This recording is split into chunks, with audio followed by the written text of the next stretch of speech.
హైడ్రా పనితీరును స్వాగతిస్తున్నామన్నారు సిపిఐ జాతీయ కార్యదర్శి నారాయణ. చెరువులను కాపాడడం కోసం సీఎం రేవంత్ రెడ్డి చేపట్టిన ఈ కార్యక్రమంలో ప్రశంసలు కురిపించారు. ఇక బఫర్ జోన్ దాటి చెరువులో కన్వెన్షన్ కట్టడమే కాకుండా నాగార్జున సమర్థించుకోవటాన్ని తప్పుపట్టారు నారాయణ. చెరువులను ఆక్రమించి నిర్మాణాలు చేపట్టిన ఎవరి కట్టడాలైనా కూల్చాలంటున్న సిపిఐ నేత నారాయణతో మా ప్రతినిధి Sujatha face to face. Hydraa operation కొనసాగుతుంది. ఇందులో భాగంగానే మాదాపూర్లోని అటు తమ్మిడి చెరువులో ఏర్పరిచినటువంటి ఎన్ కన్వెన్షన్ ని నాగార్జునకి సంబంధించినటువంటి దాన్ని నిన్న హైడ్రా అధికారులు అయితే కూల్చివేతలు ముమ్మరం చేశారనే చెప్పుకోవచ్చు. పూర్తి స్థాయిలో ఇక్కడ 3 ఎకరాలు 30 గుంటల్లో నిర్మించినటువంటి ఎన్ కన్వెన్షన్ ని నేలమట్టం చేశారు. అయితే ప్రస్తుతం అయితే మాత్రము సిపిఐకి సంబంధించినటువంటి నారాయణ గారు కార్యదర్శి ప్రస్తుతం ఇక్కడ ఉన్నారు. సార్ చెప్పండి సార్, హైడ్రా పనితీరుని ఏ విధంగా చూస్తారు? హైడ్రా పనితీరుని మేము స్వాగతిస్తున్నాం. దీవించిన రాష్ట్ర ముఖ్యమంత్రి రేవంత్ రెడ్డి చొరవను మేము అభినందిస్తున్నాం, స్వాగతం పలుకుతున్నాం, ఫైట్ చేస్తున్నాం. ఇప్పుడు ఇక్కడికి వచ్చాం. ఇది ఎన్ కన్వెన్షన్. ఎన్ కన్వెన్షన్ ఎవరిదంటే బిగ్ బాస్కి బాస్. ఆయన బిగ్ బాస్ అవినీతికర నడిపించేదాన్ని ఈ బిగ్ బాస్ కాదు, ఆయన నడిపించే బిగ్ బాస్. దానికి నాగార్జున స్పాన్సర్. ఇట్లాంటి 10 పడగొట్టినా కూడా బిగ్ బాస్ వచ్చి సరిపోతుంది. ఆయనకి ఎందుకు అంత కక్కుర్తి ఉండాలా? అంత ఫేమస్ యాక్టరు, వాళ్ళ నాన్న ఫేమస్ యాక్టరు, చాలా ఆదర్శవంతుడు, మంచివాళ్ళు.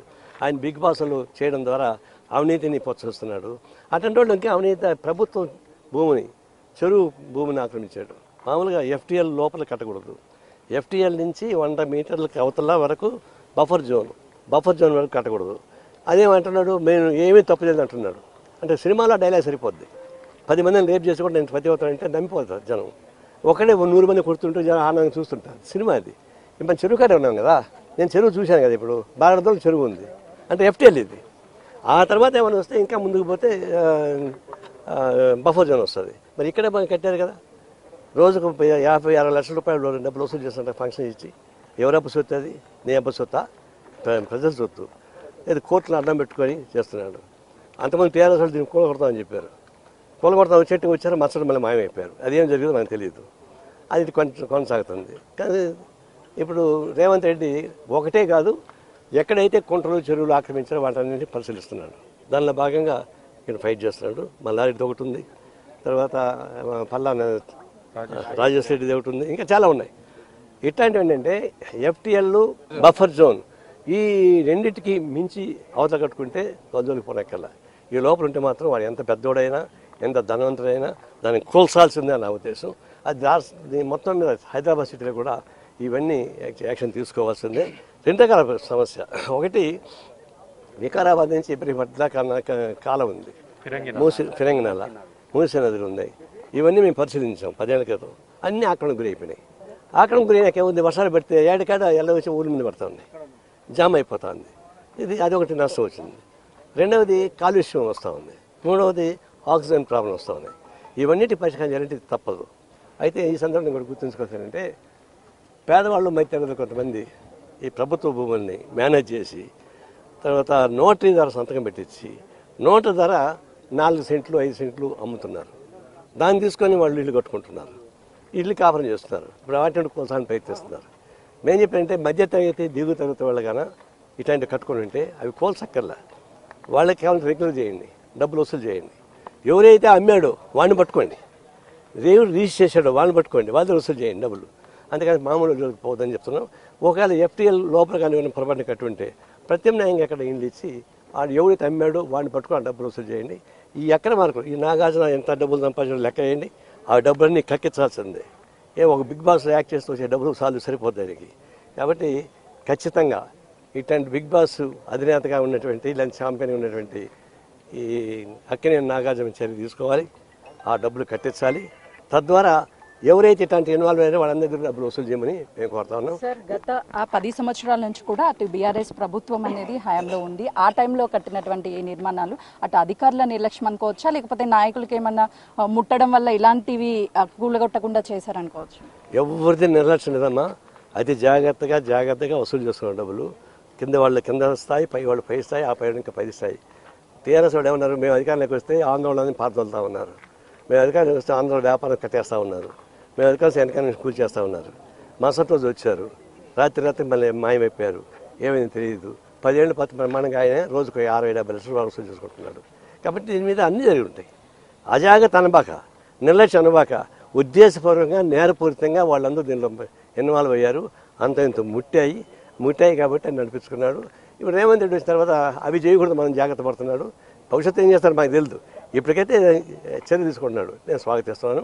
ఇంకా అగ్రెసివ్గా యువత రాజీ పడకుండా, పక్షపాత వైఖరి లేకుండా నిష్పక్షపాతంగా వాళ్ళ మీద చర్య తీసుకుని కోరుతున్నాం.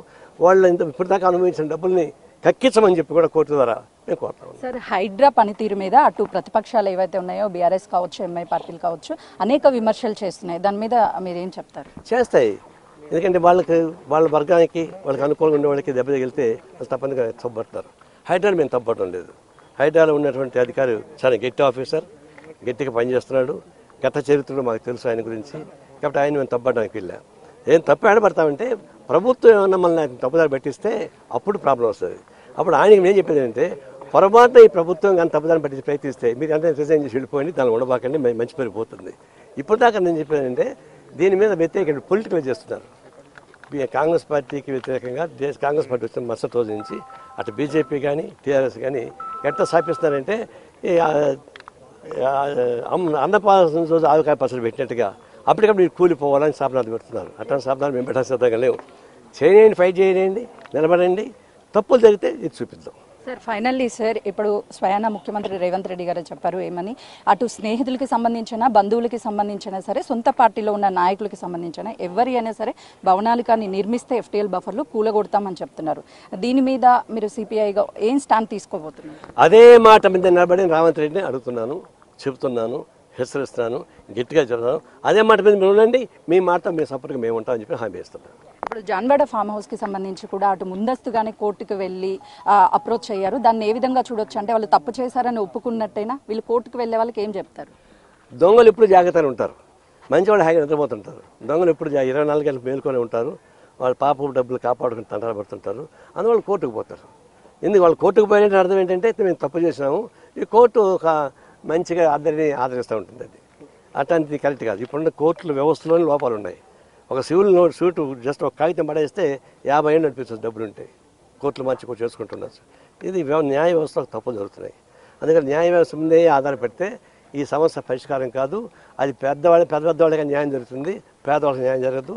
పేదవాళ్ళు ఇల్లు కొట్టేస్తున్నారు కదా చాలా చోట్ల, వాళ్ళు ఏం చేస్తున్నారు? అందువల్ల ఈ కోర్టుల మీదే ఆధారపడితే కాకుండా ప్రభుత్వం గట్టి చర్యలు తీసుకోవాలి. దానికి ప్రజానికి సపోర్ట్ కావాలి. కమ్యూనిస్ట్ పార్టీ మేము సపోర్ట్ చేస్తాం.